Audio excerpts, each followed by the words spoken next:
నా పొలంకు దారి చూపుకుంటే ఆత్మహత్యే శరణ్యం.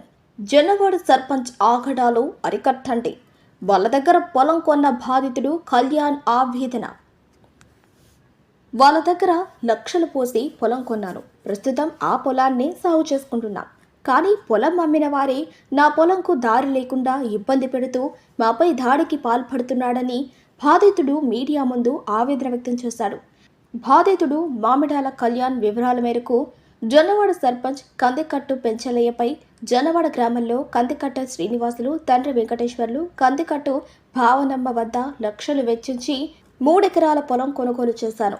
అప్పటి నుంచి మేం సాగు చేసుకుంటున్నాం. కానీ కొంతకాలం నుంచి కందికట్టు పెంచలయ్య అక్కడ బాట లేదని అక్కడ పశువులను కట్టేస్తూ జేసీబీలతో గుంతలు లోడుస్తూ అరాచకాలు సృష్టిస్తున్నారు. దీనిపై మా తండ్రి అడగ్గా దాడికి పాల్పడుతున్నారని బాధితులు ఆవేదన వ్యక్తం చేశారు. దీనిపై కేసు సైతం పెట్టామని, అయితే ఈ కేసు రాజీ చేసుకున్నారన్నారు.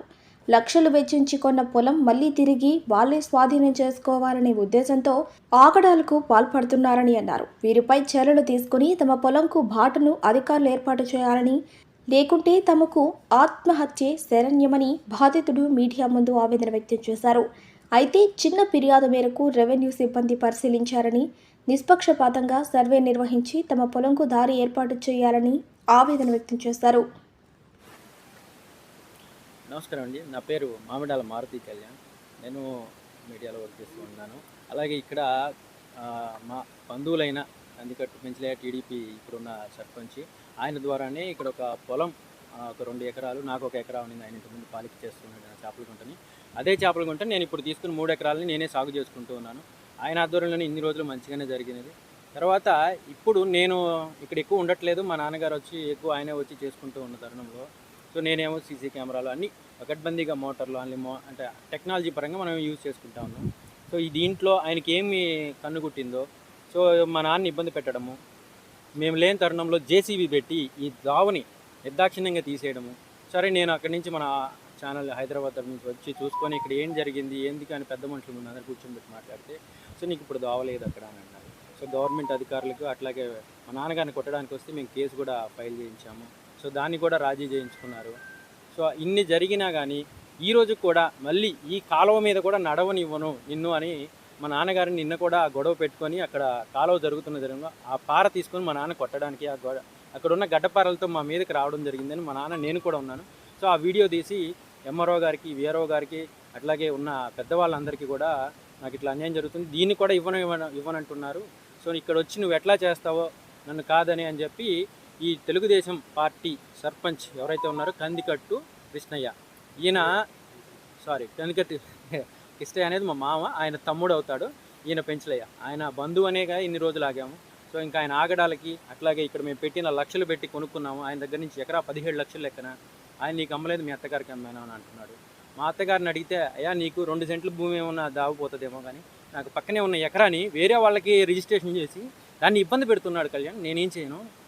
సో నువ్వు ఆగు నేను ఏదో ఒకటి మంచిగా మాట్లాడి చేద్దాం ఊరోళ్ళతో పెద్దవాళ్ళతో అని అంటే నేను ఈ రోజులు కూడా ఆగడం జరిగింది. దీని మీదనే మా నాన్న కానీ నేను వచ్చినప్పుడు కానీ ఈ కాలువ మీద కూడా నడుస్తుంటే ఆ కాలువను మీరు చూసినట్టయితే ఆ బర్రెలు కట్టేయడము, ఈ సైడ్ నుంచి అసలు రానివ్వడం అనడం, ఏ అయితే హద్దురాళ్ళు ఉన్నాయో అన్నీ అతను హద్దురాళ్ళు పాత అన్నీ తీసేసి ఈ చుట్టూ ఆక్యుపై చేసేస్తాను, నువ్వు ఈ సైడ్ నడవడానికి లేదు అని చెప్తే అధికారులు కూడా వచ్చి స్పందించారు. అధికారులు వచ్చి చూశారు. సో మాకు న్యాయం చేస్తారని మేము అనుకుంటున్నాము. అలాగే ఇన్ని లక్షలు ఖర్చు పెట్టి మాకు అన్యాయం అయిపోతే మాకు ఇంకా మా నాన్నగారు కానీ నేను కానీ అప్పులు తెచ్చిపెట్టినాయి. సో 34 లక్షలు పెట్టి 2 ఎకరాలు కొనుక్కున్నాము. ఈ రోజు వరకు ఒక 10-15 లక్షలు పెట్టి ఆ చేపలకి కానీ మేతలు కానీ అన్నీ వేస్తున్నాం. ఈ దావలేని సమయంలో ఎవరు ఒక మేతలు వేయడానికి కూడా ఇక్కడి నుంచి అక్కడ మోయడానికి కూడా ఏ లారీ వాళ్ళు కానీ ఎవరైనా కానీ రావట్లేదు. సో దాన్ని ఆసరాగా తీసుకొని దీన్ని నాకు తక్కువకు అమ్ముతావా అన్నట్టు వాడు నన్ను ఇక్కడ నువ్వు కాదని ఏమి చేయలేవని బాగా ఇబ్బందికి గురి చేస్తున్నారు. ఎంతోమంది పెద్దవాళ్ళకు కూడా తెప్పియాము, అయినా విన్నట్టు ఉంటున్నాడు, అతను చేస్తూనే ఉన్నాడు.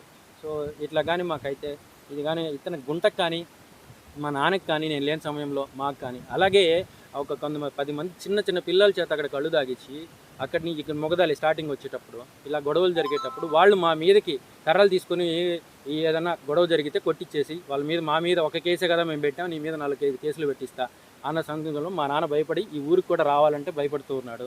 సో ఆయన లేకపోతే నేను ఎక్కడో హైదరాబాద్లో పని చేసుకునేవాడిని, ఇక్కడికి వచ్చి చేయలేను కాబట్టి అతనికి ఏదో సరెండర్ అయిపోతాను ఎంతో కొంత అతను అమ్మిన పొలాలే కాబట్టి అతను నాకన్నా తక్కువకి తీసుకోవాలనో లేకపోతే అతను ఇంకేదన్నా దురుద్దేశం వల్లిందో ఆ దేవుడికే తెలియాలా. సో అలాంటి కుళ్ళు కుతంత్రాలతో ఇలాంటి రాజకీయాలు చేసే ఎవరినైనా సరే ఆ దేవుడైనా ఎప్పటికీ క్షమించడని నేను కోరుకుంటున్నాను. నాకు న్యాయం చేయాలా. న్యాయం చేయలేని పక్షంలో నేను కానీ ఇన్ని లక్షల అప్పులు పాలైపోతే నా ఆత్మహత్య శరణ్యం. సో దీని ద్వారా మీ అందరికీ తెలియజేస్తున్నాను. అధికారులు కూడా నాకైతే ఎమ్మెల్యే గారు కూడా దగ్గరికి వెళ్ళాలని, సో ఆవిడే న్యాయం చేయాలని కూడా కోరుకుంటున్నాను.